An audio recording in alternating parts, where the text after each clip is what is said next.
At the turn of the 3rd century BCE, the world was really a patchwork of different powers. But a huge shift was starting to happen, a kind of great convergence that would pull all these scattered pieces together and set the stage for centuries of empire. We're going to dive into how this new era got started and how it was fueled by two totally different and, well, ultimately competing ideas for the future. So in the early years of the 3rd century BCE, you had these two profoundly different kinds of power just bubbling up at the same time. Over in the West, you've got a republic that's building its power through pure military force. And then in the East, a kingdom was trying to build an empire of the mind. Both of them were shaping a new world, and you guessed it, they were on a collision course. You know, historians look at this period as a kind of crucible. It was a real testing ground where all the pressure from constant war and these new intellectual revolutions, well, it forged the foundations for the first truly global era of empires. This was the moment the world really started to pivot away from just regional squabbles and toward huge centralized powers. Okay, so let's start in the West, over on the Italian peninsula. Here, the Roman Republic was deep in this brutal, final war to bring the entire land under its complete control. And really, the outcome of this fight was going to decide the future of the whole region. The Third Samnite War was the last chapter in a very long story. And it didn't start well for Rome. They got hit with a pretty stinging defeat early on at Camerminum. But Rome's military machine, it was just relentless. You see, their whole society was built to sustain these kinds of conflicts. They could take losses that would have absolutely broken other city-states, and they would just keep fighting. So by 290 BCE, the war was over. Rome had locked down the mountainous heart of central Italy, and they'd created this single, unified, and frankly terrifying power. Now what's so fascinating is that at the exact same time Rome was building an empire with swords, a completely different kind of unification was happening in the Hellenistic East. This was about building an empire of ideas, one that wanted to organize the world not with legions, but with logic. Over in Athens, all these new philosophies were popping up and challenging the old ways of thinking. You had Stoicism, started by Zeno, which basically taught that being virtuous was the only real good, and you had to live in harmony with the universe. It had this big idea of a unified humanity, a cosmopolis. And then there was Epicurus, who argued for a life of simple pleasures and peace, which you could get by getting rid of your fear of death and the gods. Both of these were, totally revolutionary ways of thinking about how to live your life. So here's the key takeaway. Rome's victory in 290 BCE, it wasn't just another win. It created this incredibly disciplined, unified military power right in the middle of the Mediterranean. And it had this momentum that just seemed unstoppable, like it was ready to burst out beyond the horizon. But get this, in the exact same year, 290 BCE, the Ptolemaic dynasty down in Egypt started a project that was a completely different kind of power. This wasn't about conquering lands. This was about centralizing and controlling human knowledge itself. Yeah, they were basically building an empire of knowledge. See, in a world where all these Greek dynasties were fighting over who is the true heir to Alexander the Great, the Ptolemies wanted to win not just with armies, but with culture. And their goal? Man, it was bold. They wanted to gather every piece of human thought in one place to make Alexandria the undeniable intellectual capital of the world. It was a new kind of soft power. So you got the founding of the Great Library, completely state-funded, and then just 5 years later, the massive Lighthouse of Alexandria is finished. The city became a beacon, literally and figuratively. It was suddenly this global hub for scholarship, science, and just pure prestige, pulling in the smartest minds from all over the known world. And that right there, that perfectly captures the tension of this whole era. You have a unified military power in the West and a unified intellectual and cultural power in the East, and both are expanding right toward each other. They were on an unavoidable collision course. These two worlds were about to find out the other existed, and let me tell you, it was going to be violent. The first major test finally came in 280 BCE. King Pyrrhus of Epirus, who was one of the most brilliant generals of his time and even a relative of Alexander the Great, brought his sophisticated way of war right to Italy's doorstep. This was the big clash everyone had been waiting for.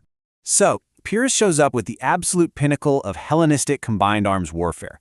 That just means he combined different types of units, like his cavalry and his infantry, to create devastating effects. For him, the stars of the show were his terrifying pike phalanx and his infamous war elephants. But in the Romans, he ran into an asymmetric threat he just wasn't prepared for. Pretty quickly, this war became way more than just a fight between armies. It was a fundamental test of two completely opposed military doctrines. Two radically different ideas about how to organize men for battle were about to slam into each other on the fields of Italy. See, the Hellenistic Phalanx was like a steamroller, this rigid, seemingly unstoppable wall of pikes that had dominated battlefields for generations. But the Roman Maniple system, it was different. It was flexible, kind of like a chessboard, where small units could move on their own. It could bend without breaking, it could absorb a punch, fall back, and then surge forward again to hit weak spots that the rigid phalanx just couldn't deal with. And this whole conflict forced this one staggering question onto the ancient world, a question that would define the next century. Which system was going to win the future? Was it going to be the established, sophisticated genius of the Hellenistic world? Or was it going to be the relentless, adaptable discipline of Rome? The answer to that question was going to shape the course of Western civilization for a long, long time to come. Okay, so let's set the scene. It's the dawn of the 3rd century BCE, and you've basically got two totally different worlds taking shape in the Mediterranean. Over in the east, you have these glittering, super sophisticated kingdoms left behind by Alexander the Great. I mean, these are the epicenters of wealth, philosophy, you name it. But then you look west, and you've got this tougher, more pragmatic republic, forging its identity with iron and just sheer willpower. And the crazy thing is, they really didn't know much about each other yet, but they were on an absolutely inevitable and really dangerous collision course. So let's start in the West, with Rome, because the story here is all about relentless, brutal consolidation. Rome had just come out of the fire, literally, of the Third Samnite War. Now, you gotta understand, this was not just some little border dispute. This was a fight for the very soul of Italy. By 290 BCE, after huge victories, like the one at Sentinum, Rome was in control of the heart of the peninsula. And this constant state of conflict, it forged a society that was built for one thing above all else: war.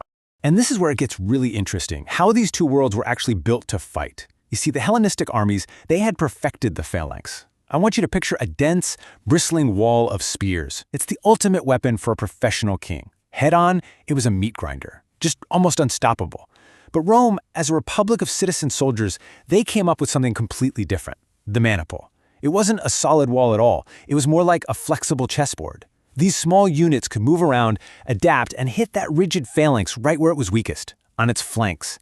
This was a whole new kind of problem that the Greek world had just never seen before.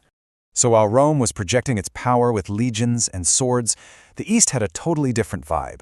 Around 285 BCE, they finished building the Great Pharos of Alexandria. Now this thing was a lighthouse, sure, but its beams shone for miles out into the Mediterranean. It was so much more than that, though. It was a statement. It was a symbol of a civilization that projected its power through wealth, through knowledge, and through sheer brilliance. This was a world of light, not just iron.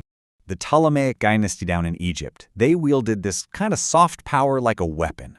They founded the Mouseion, which was basically the world's first state-funded think tank, and of course the legendary Great Library of Alexandria. I mean, just think about that ambition for a second, to collect every single scroll ever written, the entire sum of human knowledge. They were turning intellectual prestige into dynastic capital, making Alexandria the undisputed cultural and scientific heart of the whole known world. This was power through knowledge, not just pure conquest. But while these massive empires were flexing their muscles, something else was stirring back in the old Greek homeland. In 281 BCE, a bunch of city-states, getting kind of tired of being pawns in the games of these big kings, they reformed something called the Achaean League. It was a federal union, a way for them to pool their strength and push back against the big monarchies, all to hang on to their own freedom. So even as these new empires were on the rise, the old world of the independent city-state, it wasn't going down without a fight.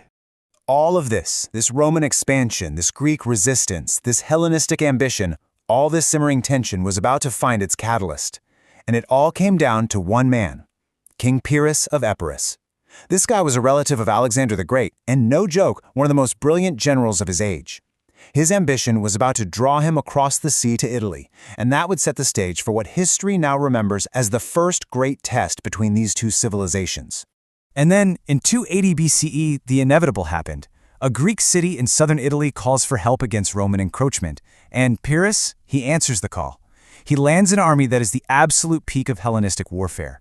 Disciplined phalanxes, elite cavalry, and a terrifying new weapon the Romans couldn't even have imagined: war elephants. So at the Battle of Heraclea, the Roman legions charged forward with their usual ferocity, and they just broke. They were crushed. The collision had finally come. So the Romans had been shattered on the battlefield. But here's the thing. They refused to surrender. They showed this institutional resilience that completely baffled Pyrrhus. And this just perfectly illustrates the central question of this whole new century. You've got the unstoppable force of the Hellenistic war machine meeting the immovable object of the Roman Republic. Rome's tactics had completely failed, but its will held firm.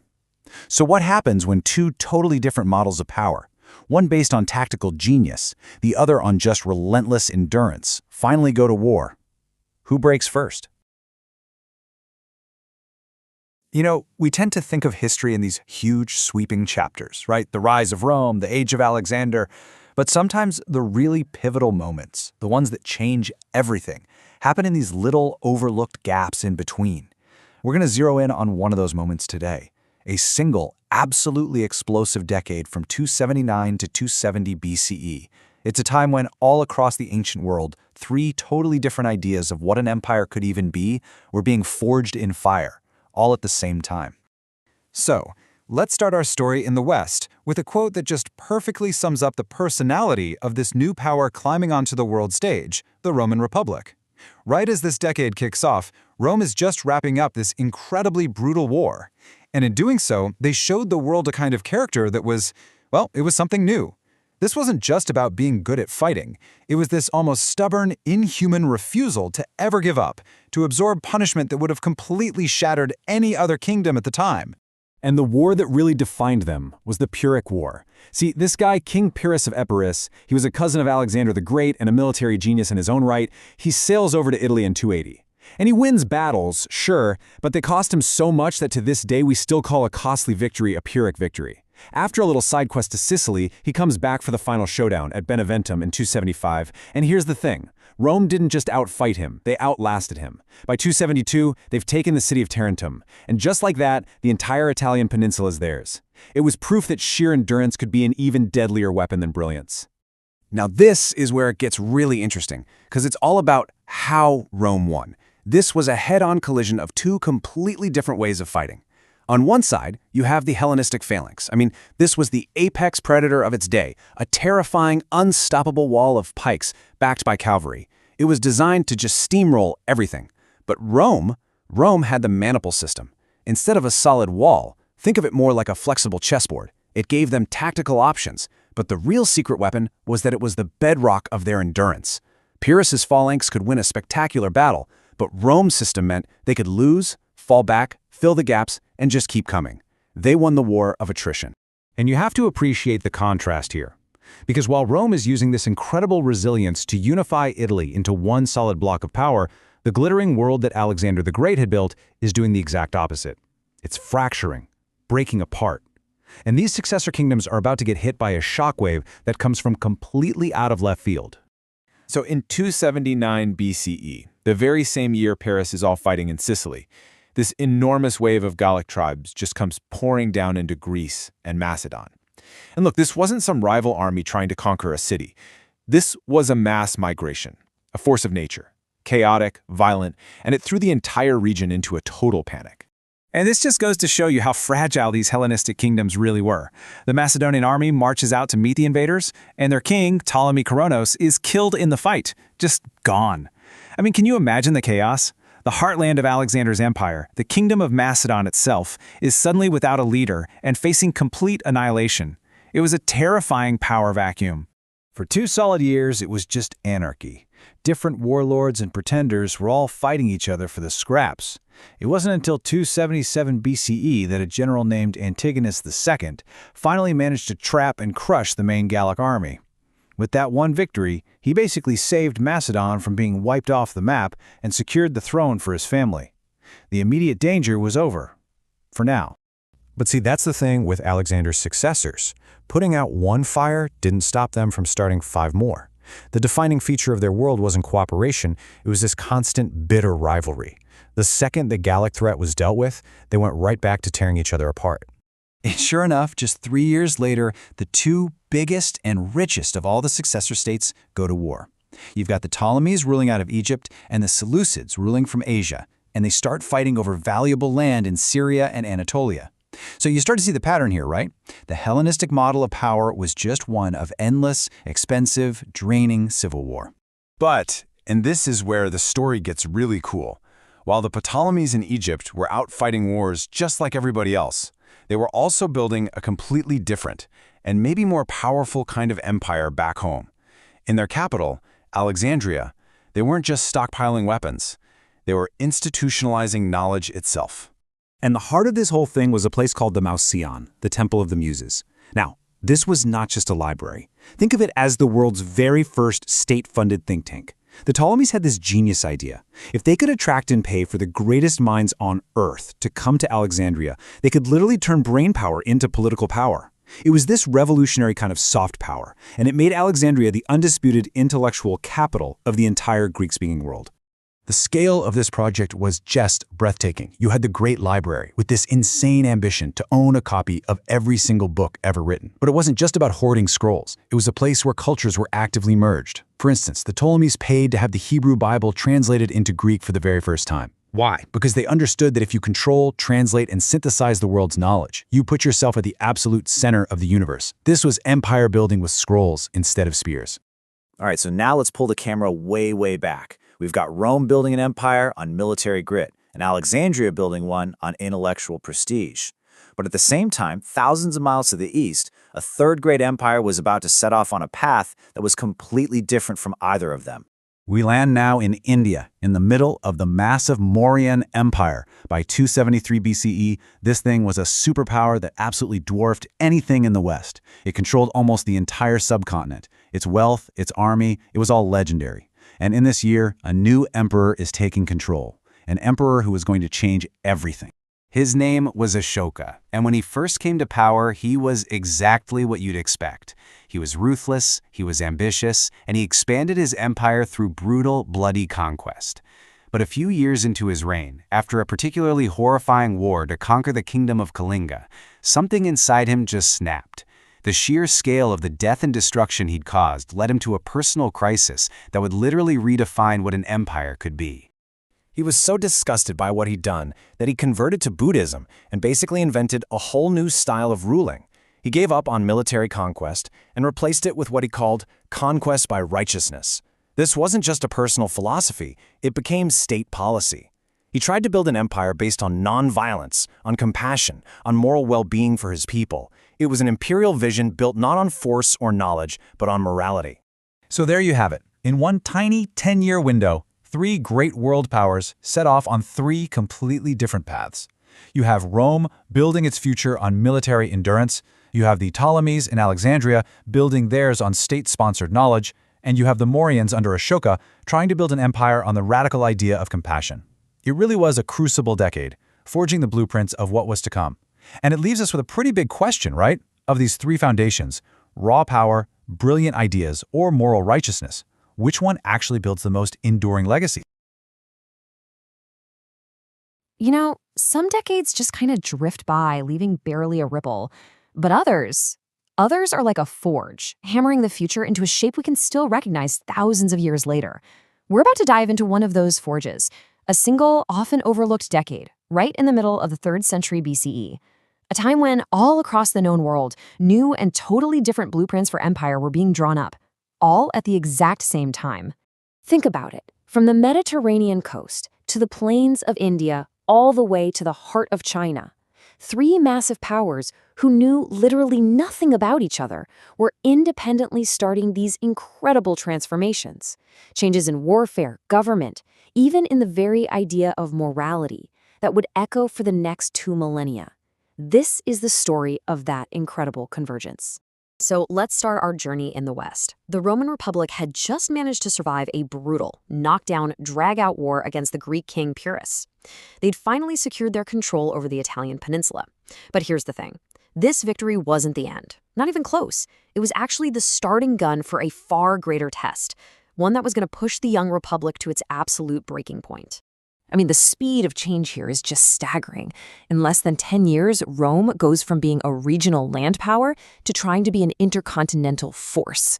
They start minting their own silver money in 269, which is a huge sign of economic ambition. Then, just 5 years later, they stumble into a massive war with the undisputed superpower of the Mediterranean, Carthage.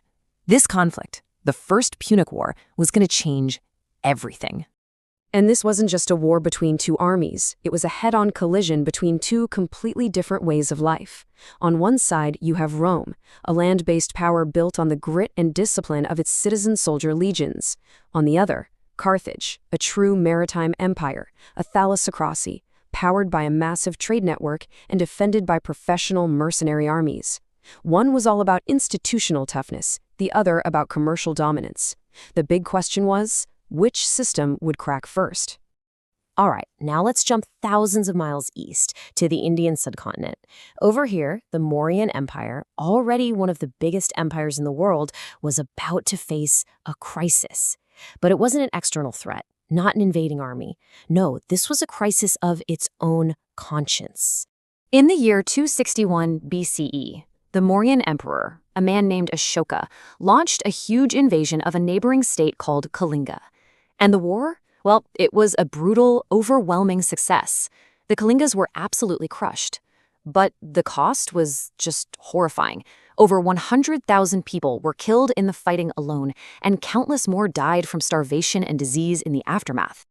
That victory completely shattered Ashoka. He was confronted by the pure horror of what he had done, and it triggered this profound life-altering transformation. And get this, he had the story of his remorse carved into giant stone pillars all across his empire for everyone to read. It's this incredible public reckoning with the moral cost of empire, something that's basically unique in all of ancient history. And out of this personal crisis, a truly revolutionary idea for governing was born. Ashoka completely renounced warfare as a way to expand his empire. Instead, he embraced a new policy he called Dhamma, which you can think of as conquest by righteousness. It was this radical attempt to rule not by the sword, but by making morality, compassion, and tolerance the very foundation of his government. So, and this is the crucial point, this wasn't just some personal spiritual journey he was on. Ashoka turned his new philosophy into actual foreign policy. He started sending diplomatic missions to the Greek kingdoms way out in the west, to Egypt, Syria, Macedon. This was the first time there was ever a major, sustained philosophical and diplomatic exchange between the Indian and Mediterranean worlds. Okay, let's keep moving east, all the way to what would one day become China. During this exact same decade, the state of Qin was on a path to unify the warring states, but their path was the absolute complete opposite of Ashoka's. It was a path of ruthless, uncompromising, and just brutally efficient centralization. The moment that defined everything came in 260 BCE at the Battle of Changping. After winning a decisive victory against their biggest rival, the state of Zhao, the Qin army did something that is still shocking to think about. According to the historical accounts, they executed the entire captured army by burying over 400,000 prisoners of war alive. This wasn't just random cruelty. It was a calculated act of strategic terror designed to shatter the will of all their enemies forever. But a victory that huge was no accident. It was the result of a century of radical government reform. The Qin had systematically torn down the old feudal system and replaced it with a centralized bureaucracy where officials were promoted based on merit, not who their father was. They standardized everything, the writing system, money, laws, even the width of axles on carts. They were building an imperial machine, and that machine would become the template for Chinese government for the next 2,000 years. Meanwhile, back in the West, while the Qin were mastering total war on land, that conflict with Carthage was forcing Rome to do something it had never, ever done before: build a navy. They were a land power through and through, but now they had to figure out how to fight on the sea, and they had to do it fast, or their republic was toast. And this, right here, perfectly illustrates the Roman genius for brutal, pragmatic problem-solving. So they managed to capture a Carthaginian warship. What do? They drag it ashore, take it apart, and copy it, building an entire fleet in just a couple of months. But they knew they couldn't possibly outsail the expert Carthaginian sailors, so they just changed the rules of the game. They invented the corvus, this giant spiked boarding bridge that would slam down onto an enemy ship. It basically let their legionaries turn a sea battle into a land battle on the enemy's deck. It was ugly, it was clunky, but it was a brilliant innovation that completely shattered Carthage's naval supremacy. So what happens when we pull the camera all the way back and look at the big picture? All these huge transformations happening in Rome, India, and China, they weren't connected by trade routes or diplomats. They were connected by something deeper. They represent a simultaneous global shift toward a whole new idea of what a state could be and how humanity saw its place in the world. First off, we see the rise of what we'd call bureaucratic centralization. Suddenly, empires weren't just the personal property of a king anymore. They were becoming these complex administrative machines. Whether it was the merit-based government of Qin China or the growing power of the Roman Senate, power was professionalizing. It was being unified by standard laws and connected by massive infrastructure projects. At the very same time, you see this new focus on universal morality popping up everywhere. Ashoka's Dhamma is obviously the most dramatic example, literally making compassion a state policy. But this wasn't happening in a vacuum. Over in the Hellenistic world, this same period saw the rise of philosophies like Stoicism, which, on its own, came to a strikingly similar idea, that there's a universal moral law that all people can access through reason. And finally, at the intellectual center of this new world, the Great Library of Alexandria, humanity was, for the first time, literally beginning to measure its world. You had thinkers like Eratosthenes using basic geometry and observation to calculate the circumference of the Earth with incredible accuracy. The world was shifting from a place explained by myths and gods to one that could be understood through measurement and mathematics. The decade from 269 to 260 BCE really was a hinge point in human history.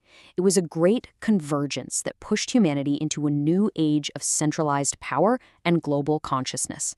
In forging their empires through the sword, the law, and the idea, Rome, Qin, and the Mauryans each gave a profoundly different answer to the question of what makes for real, lasting power. And honestly, that's a question we're still trying to answer today. Welcome to The Explainer. Today, we're going to zero in on a single decade, just 10 short years that quietly but totally remade the ancient world. We're talking 259 to 250 BCE. It's a moment when the blueprints for future empires were being drafted all across the globe. And the crazy part is, they were mostly doing it in complete isolation from one another. So here's our game plan. We're going to take a quick global tour. First up, we'll get a feel for a world that was right on the brink of some massive changes. Then we'll jump over to the west to see Rome's incredible naval revolution. After that, we travel east to check out Ashoka's really unique empire, and then even further east to witness the rise of the Qin war machine. We'll make a stop in Alexandria, where they were literally measuring the world, and then finally, we'll pull it all together and see how it points to this great convergence of history. All right, let's dive right in. The mid-3rd century BCE was this incredible inflection point. You know, the old Hellenistic kingdoms, the empires left behind by Alexander the Great, they were all kind of busy fighting each other, and this created a huge power vacuum. Into that space, new titans were starting to rise, and each one had a completely different playbook for how to build power. So, picture this. What did the world even look like around 255 BCE? Well, it wasn't connected like we think of today. Not at all. It was more like a collection of powerful, really distinct regions.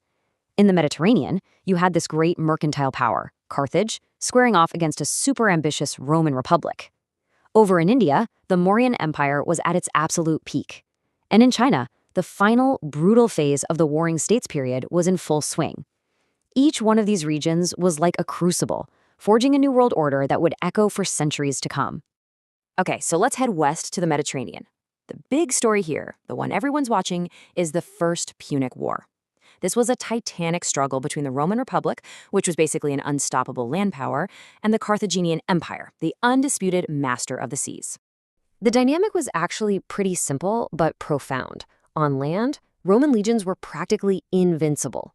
But on the water, they were total novices. Carthage, on the other hand, had built its entire trading empire on the back of its incredible navy. So this conflict wasn't just some war.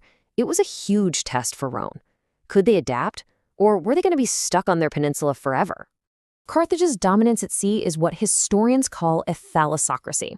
It's a fancy word, but it just means an empire of the sea. Their power wasn't just about having a bunch of ships, it was about controlling trade routes, projecting force across the water. They had a naval tradition built over generations.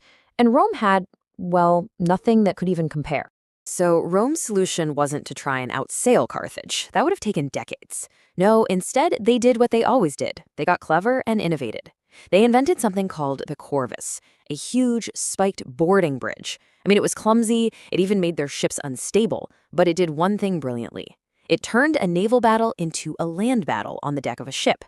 And right here, on this very battlefield, the corvus changed everything.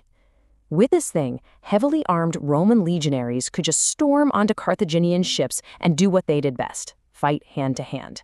This one piece of technology broke Carthaginian naval monopoly. It completely neutralized their superior sailing skills, and it put Rome on the path to becoming the master of the entire Mediterranean.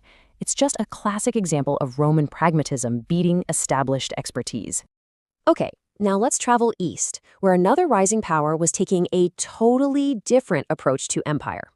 Thousands of miles away in India, the Mauryan Empire under Ashoka the Great was consolidating its power in a completely different way.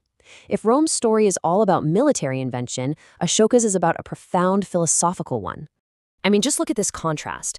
While Rome was pursuing what you could call conquest by asymmetry, finding a clever military trick, Ashoka was pioneering something that's been called conquest by righteousness. He was trying to build an empire not just on brute force, but on a shared moral and administrative framework that he actually wanted to export. The big turning point for him was the horrifically bloody Kalinga War around 261 BCE. After seeing the slaughter of over 100,000 people, Ashoka had this profound personal transformation. He completely renounced military expansion and adopted a state-level policy of Dhamma, a principle of moral duty, social responsibility, and nonviolence. It was an unprecedented use of what we'd now call soft power. And this wasn't just some internal policy for his own people. Ashoka's famous rock edicts, which are still around today, tell us he sent emissaries to promote his philosophy far and wide, all the way to the Hellenistic kingdoms in the West.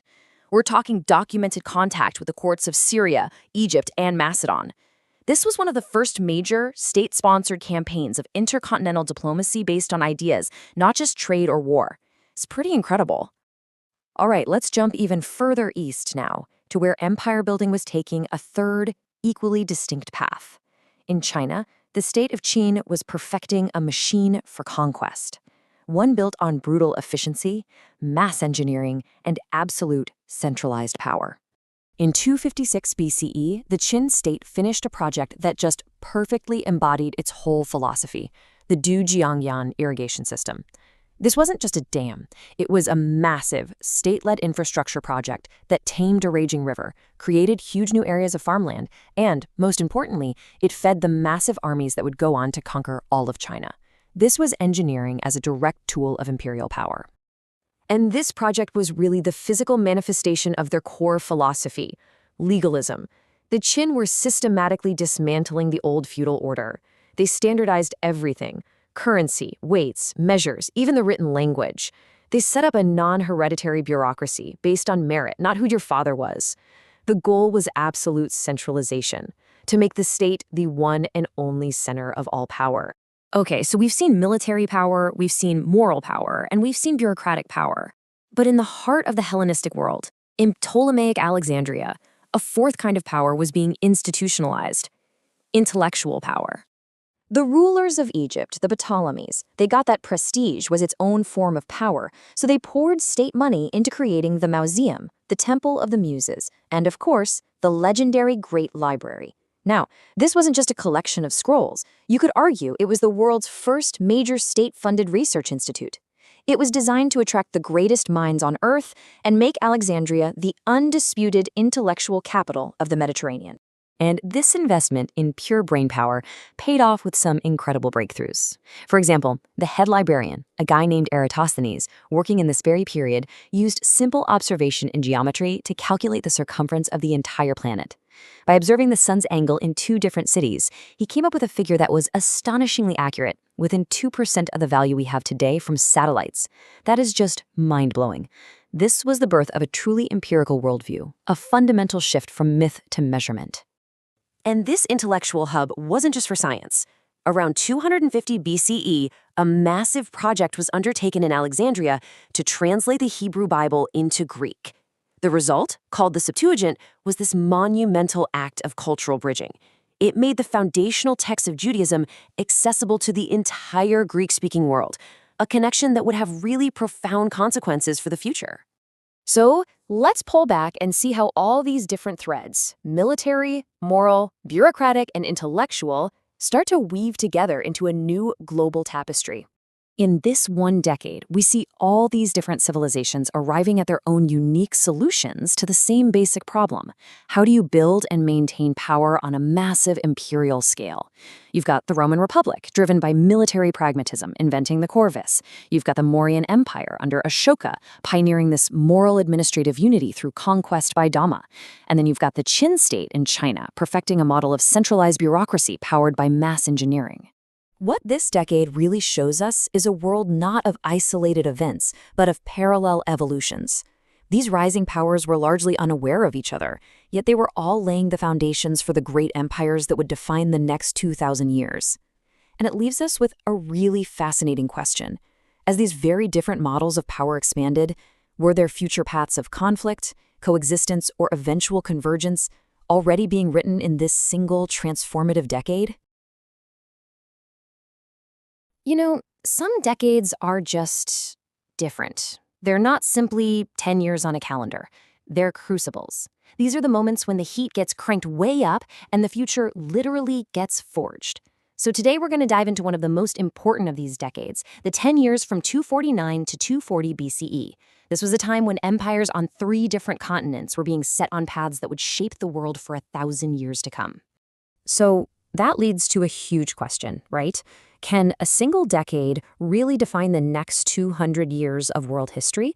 Well, we're going to tackle that head on.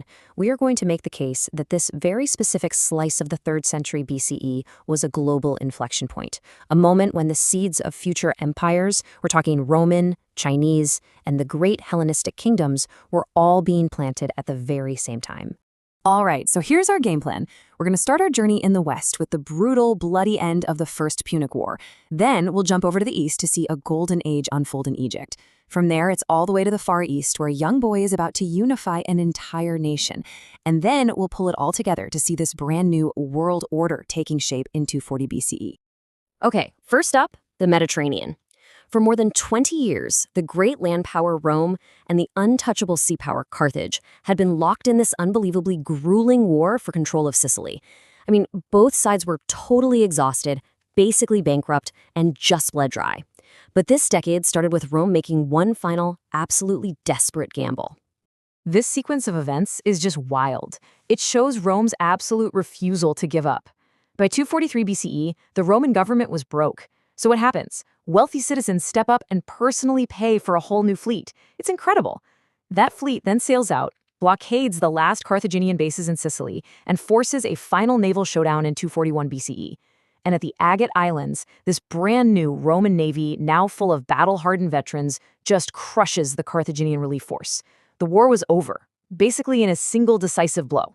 The peace terms that came next were just devastating for Carthage. They lost Sicily, which then became Rome's very first overseas province.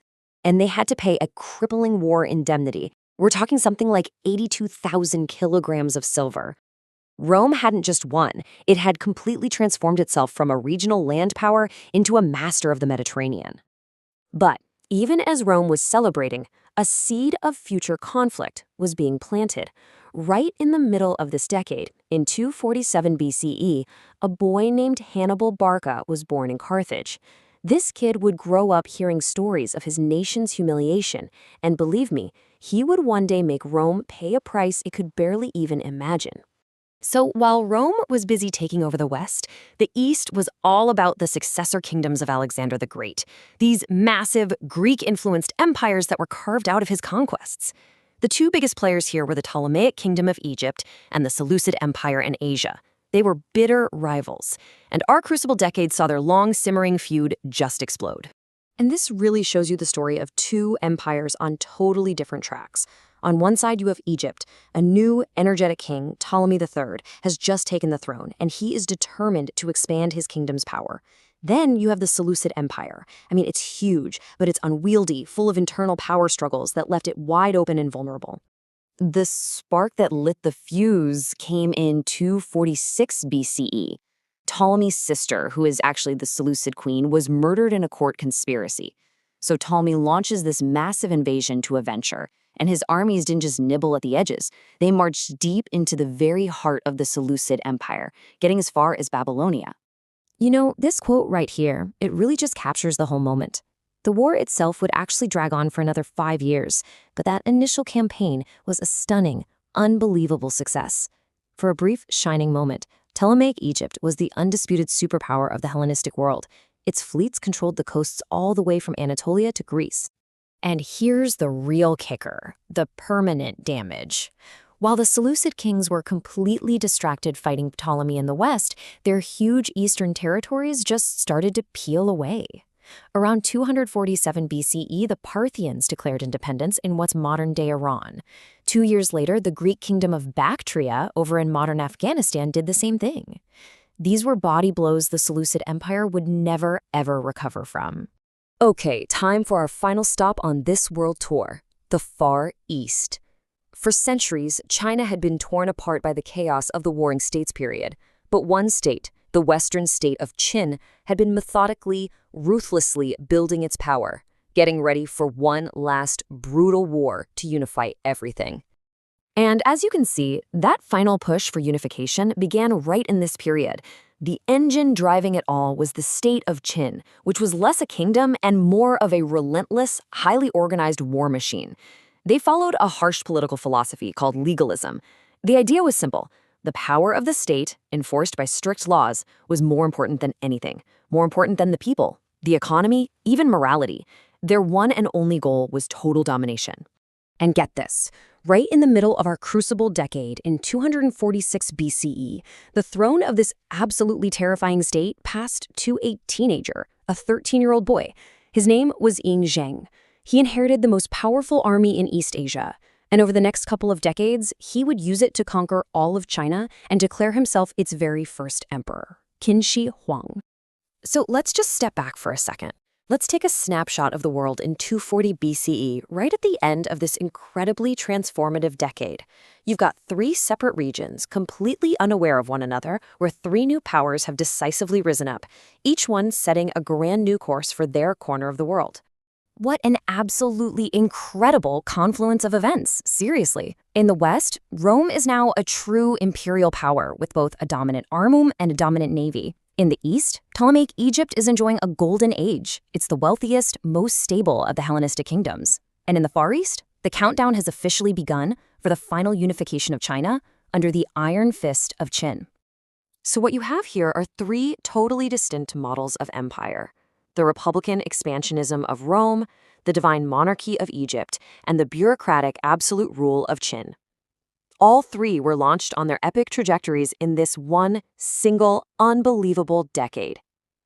The question that history would spend the next 2,000 years answering is which one of them would last. Welcome to The Explainer. So what if I told you that the blueprints for 2 of the ancient world's greatest empires, Rome and Imperial China, were basically drawn up in the very same decade?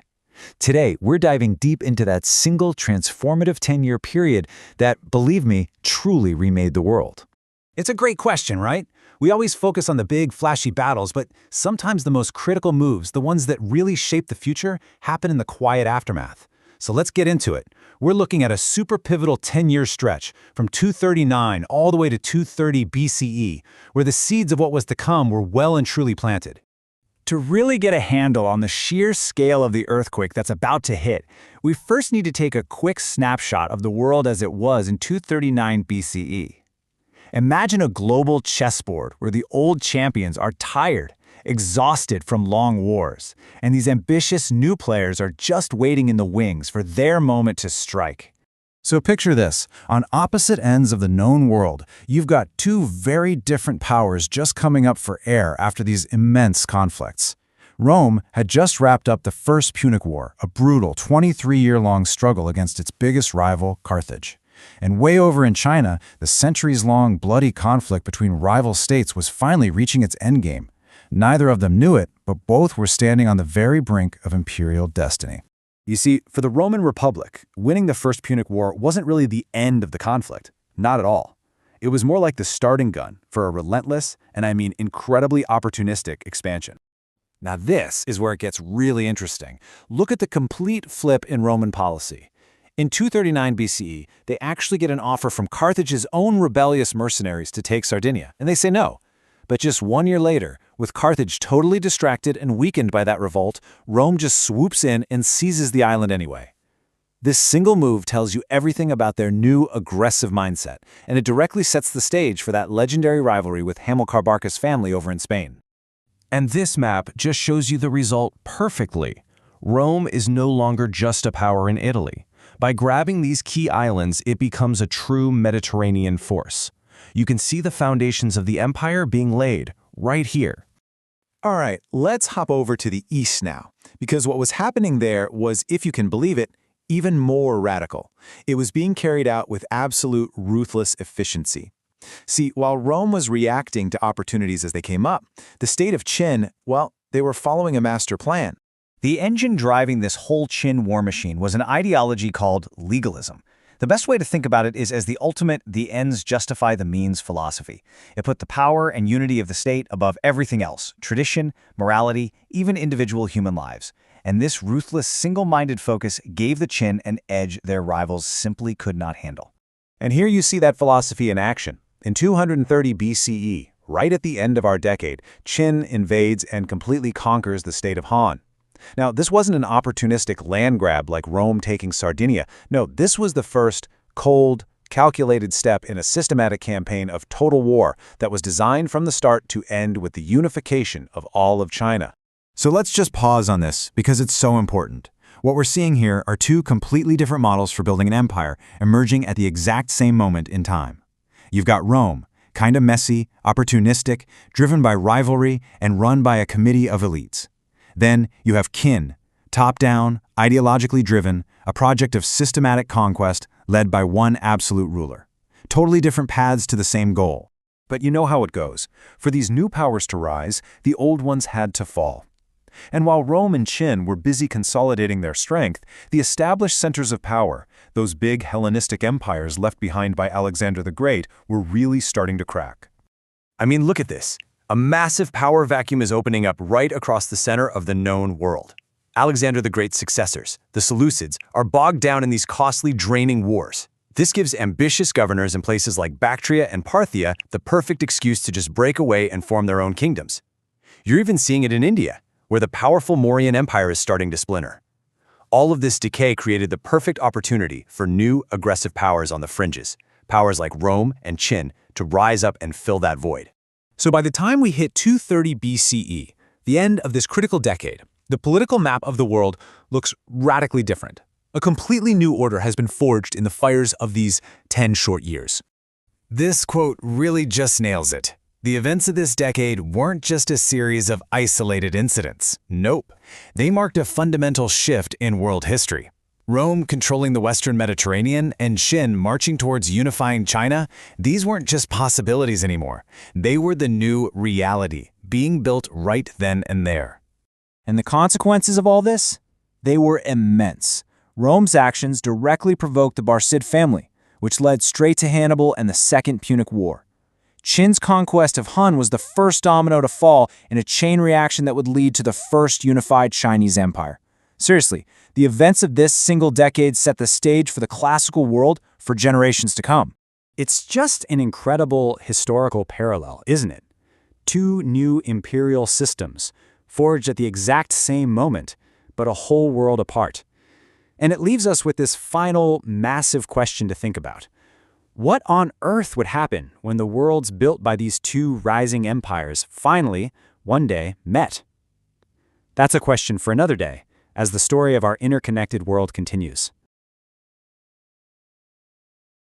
You know, when we think about how our world took shape, we usually imagine the slow, gradual process, right?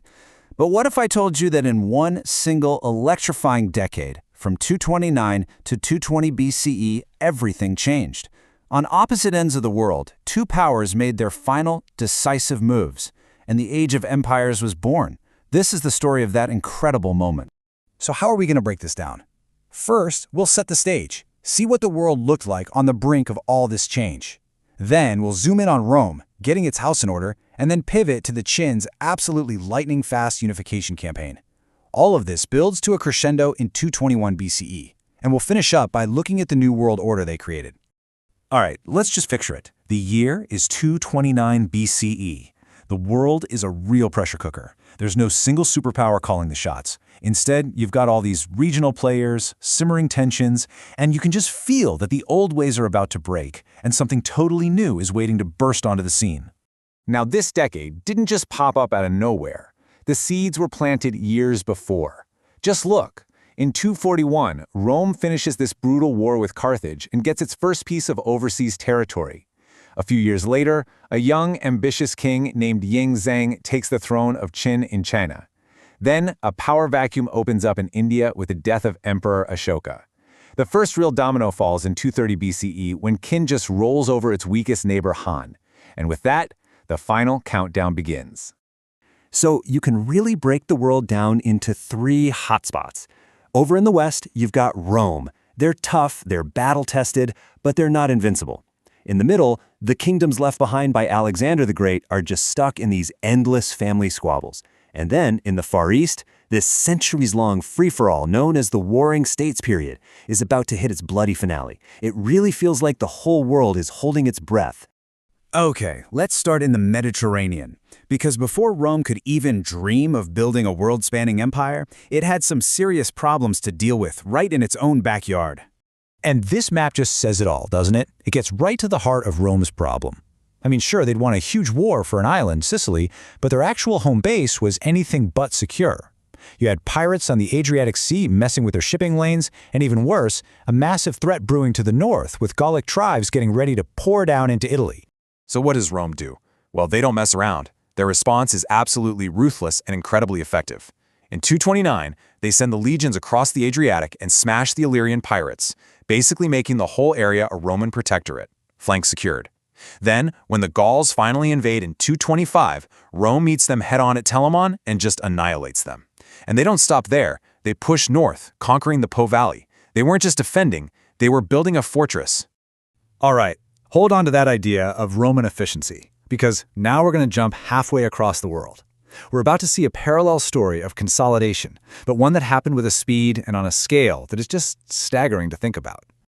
Just look at this timeline. The pace is absolutely insane. In less than 10 years, the state of Qin systematically dismantles and swallows 6 other kingdoms. It's like clockwork. 230, Han is gone.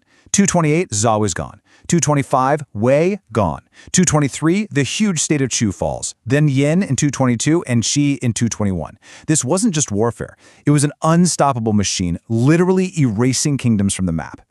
And that's the thing you have to understand. This wasn't a series of lucky breaks or opportunistic attacks. It was a plan. A cold, calculated grand strategy with one single, terrifying goal: to end the Warring States period for good by making sure there were no more rival states left to fight. And that brings us to the climax, the year where it all comes together, 221 BC. This is the moment when all that brutal consolidation and lightning-fast conquest pays off, and the map of the world is basically redrawn overnight, with 2 new giants standing tall. What's so fascinating is that they both ended up in a similar place, but they took completely different roads. Rome's strategy was all about consolidation. They fought external enemies, the pirates, the Gauls, to build strong borders and a network of allies. Qin's strategy was unification. They focused on wiping out internal rivals. Their goal wasn't to secure borders, but to erase them completely and put everyone under one rule. And boom, in this one pivotal year, 2 completely new kinds of power come into being. In the West, you have the Roman Republic, now the undisputed master of Italy, ready to look outwards. And in the East, you have the Qin, a unified Chinese state on a scale that had never been seen before. The era of small-time regional conflicts was over. The age of superpowers had just begun. And to make it absolutely crystal clear that this was a new dawn, the king of Qin, Ying Zheng, does something revolutionary. He takes a name nobody had ever used before, Qin Shi Huang. It literally means first emperor of Qin. He was sending a message. He wasn't just another king. He was saying, the old system is dead, we are starting a brand new game with brand new rules, and he created the model for Chinese government for the next 2,000 years. Okay, so the dust has settled. It's 220 BCE. Let's take a quick snapshot. What does this brand new world, shaped by these two new empires, actually look like? Well, for starters, you have these two massive, hyper-organized empires anchoring the East and West. The Qin immediately start these colossal projects, making sure all weights, money, and even the writing system are the same everywhere, building huge new roads and connecting old walls to make the first Great Wall. Rome is now the master of Italy and is feeling pretty secure. And what's happening in between? The Hellenistic kingdoms, the successors to Alexander the Great, are starting yet another war among themselves. It's almost like they didn't get the memo that the world had changed forever. But, and this is a huge but, this new world order was built on pretty shaky ground. You think these empires were unstoppable, right? Well, just a couple years later, Rome would face a threat that would nearly destroy it, a Carthaginian general named Hannibal. And the Qin Empire? The same brutal efficiency that built it so quickly would cause it to crumble and collapse into civil war not long after the first emperor's death. Which leaves us with this one big, fascinating question. In this single decade, these two powers did the impossible. They built massive empires through sheer will and military genius. But in creating these powerful, all-controlling systems, did they also plant the seeds of their own destruction? That's the challenge every empire eventually faces. A challenge that was truly born in this crucible of a decade. You know, history isn't always a neat and tidy affair. But every once in a while, you get a decade that's so packed with world-changing events, it feels like it was scripted. We're going to dive into one of those moments right now. A single 10-year period where, on complete opposite sides of the globe, two titanic struggles unfolded that would literally set the course for empires for centuries to come. So think of this like a global split screen. On one side, you have the Roman Republic, being pushed to the absolute edge of annihilation. And on the other side, you've got the brand new Qin Empire in China, ruthlessly slamming down unified, centralized order after centuries of total chaos. These are two completely different ideas about power, happening at the exact same time. All right, so to really get the weight of what happened in this decade, we've got to understand the world as it was just before the storm broke. Let's just rewind the clock for a quick second. Over in the East, the absolute bloodbath of the Warring States period, which had lasted for centuries, is finally over. After a methodical and frankly brutal campaign, the king of Qin, a man named Ying Zheng, does the unthinkable. He unifies China. And he gives himself a new title to match, Qin Shi Huang, which means the first emperor. For the very first time, this enormous area is under the thumb of one single absolute ruler. Meanwhile, halfway across the world, Rome has just wrapped up its own unification project, bringing the Italian peninsula under its control. But here's the thing, it wasn't the only big dog in the Mediterranean. Staring right back at them from the coast of North Africa was the mighty trading empire of Carthage. Now these two had already fought one huge war, and the peace treaty was, well, let's just say it was tense. Another war wasn't just likely, you just knew it was coming. And that war would be defined by one of the most brilliant and frankly terrifying military minds in all of history, Hannibal Barca. This is the story of how he brought the fastest-growing power in the world to its knees. So, in 218 BCE, Hannibal does something that nobody thought was possible. He marches his entire army, war elephants and all, right over the freezing, treacherous Alps and drops down in Italy. And what happens next is just a series of military disasters for Rome, the likes of which it had never, ever seen. At the Battle of Trebia, he uses the terrain and the bitter cold against them. At Lake Trasimene, he springs one of the biggest ambushes in history, wiping out an entire Roman army. And then, in 216 BCE, comes his masterpiece, a battle that military commanders would be studying for the next 2,000 years. The Battle of Cannae, it was a catastrophe on a scale that's hard to even wrap your head around. Hannibal used this brilliant tactic called a double envelopment, where his smaller army basically wrapped around and completely swallowed a massive Roman force. As many as 70,000 Romans were killed or captured in one day. Just to put that into perspective, that's more losses than the United States suffered in the entire Vietnam War. For the Roman Republic, this was it. This was their darkest hour. Honestly, any other kingdom would have surrendered right then and there, but Rome was different. Its true strength wasn't in some all-powerful king. It was in the idea of the Republic itself, this shared civic identity that just fueled this incredible, stubborn resolve.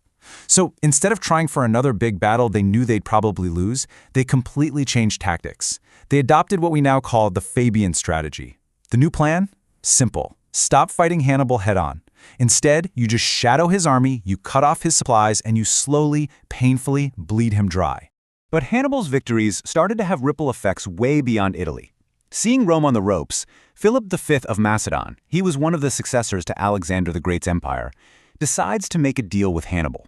Well, that kicks off the First Macedonian War, forcing a Rome that's already getting hammered to open up a second front over in Greece.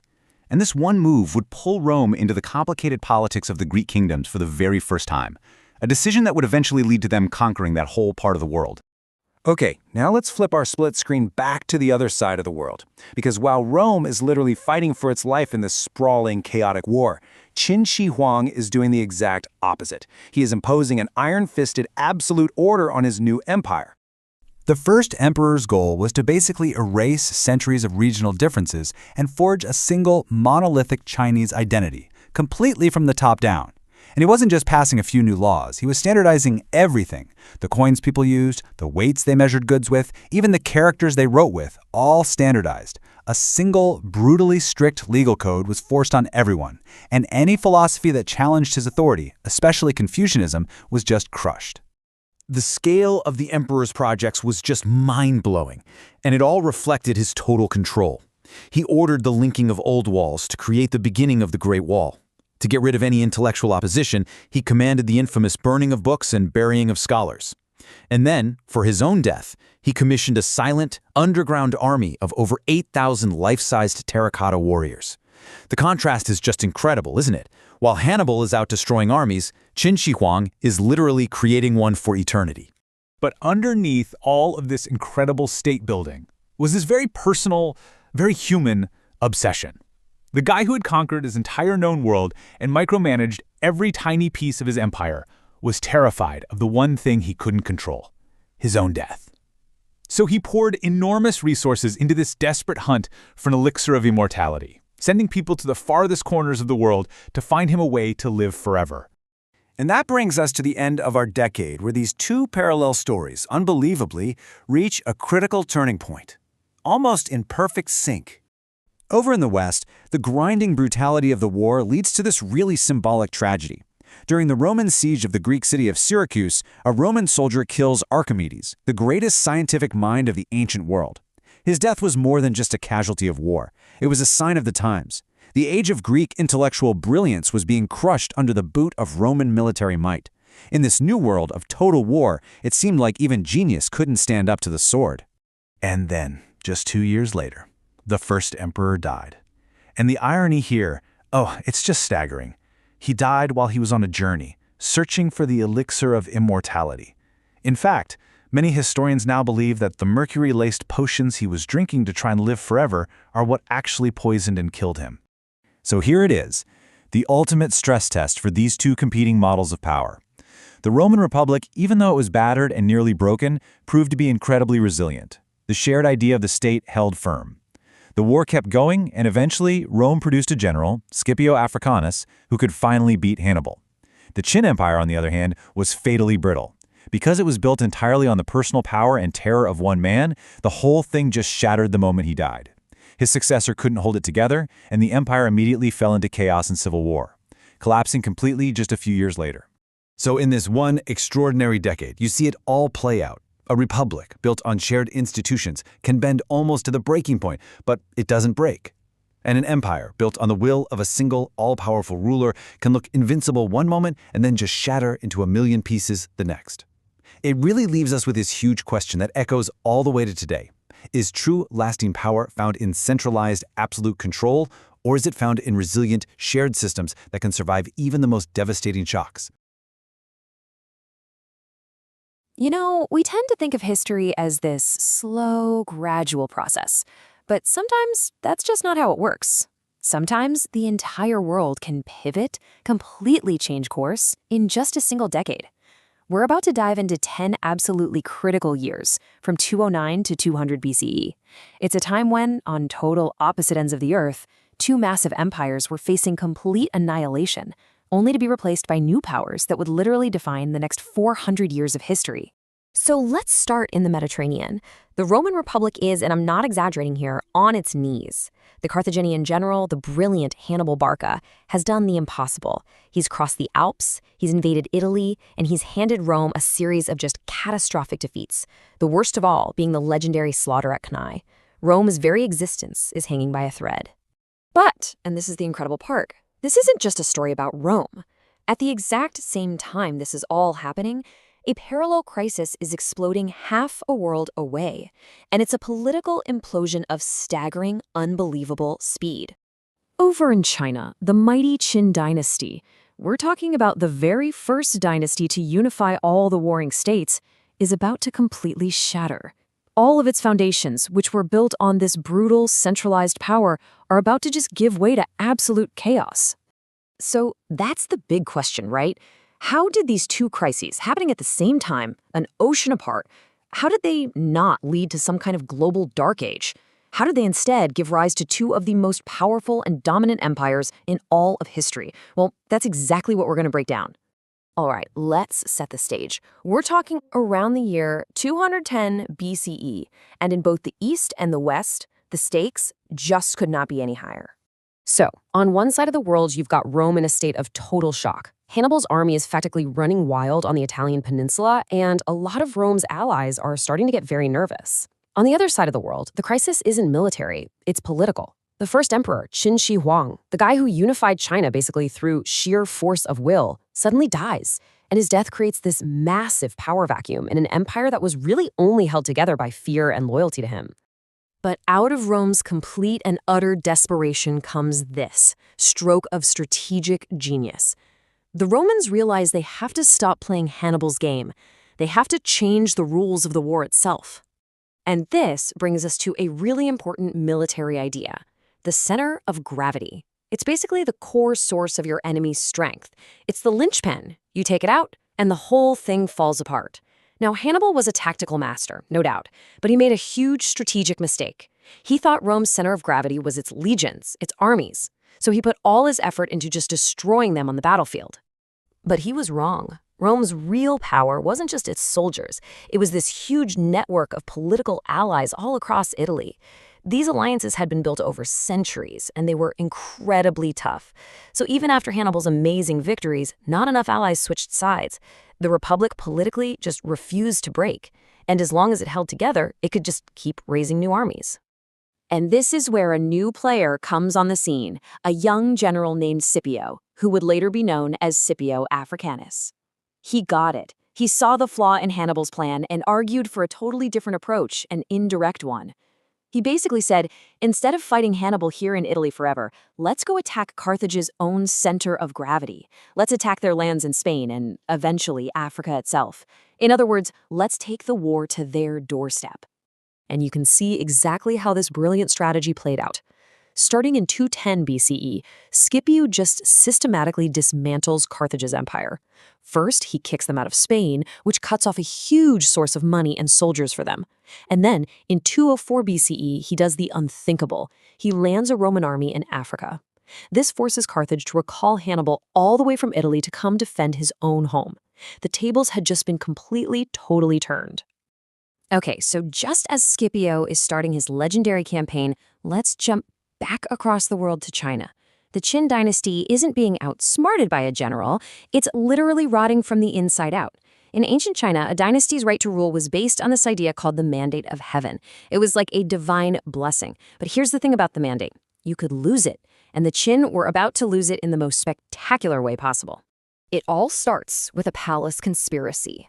When Qin Shi Huang dies while he's on a tour of his empire, his top advisors, we're talking the Prime Minister Li Si and the chief eunuch Cao Gao, they actually hide his death. They're terrified the news will cause instant chaos, and they want to rig the succession.